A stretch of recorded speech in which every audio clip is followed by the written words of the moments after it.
Welcome to the new AI widgets tutorials. This tutorial is about how to use list view, tile view, table and tree view with multiple default items. Here is tree view with multiple default items, also called templates.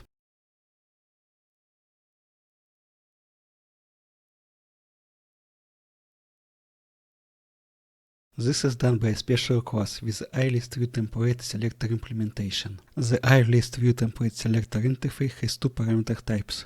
The first one is the type of the default item used by the collection widget. The second parameter is the type of the item. In the case of tree view, it should be wrapped by list node type. Next, we have definition of templates. The allTemplates method returns all used templates.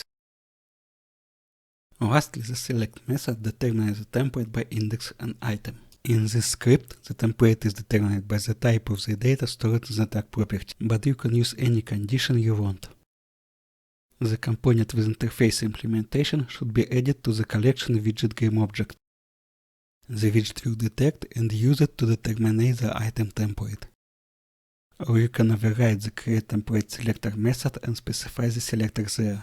This is the recommended solution if you want to use a single selector with multiple collections. That's all. Thanks for watching.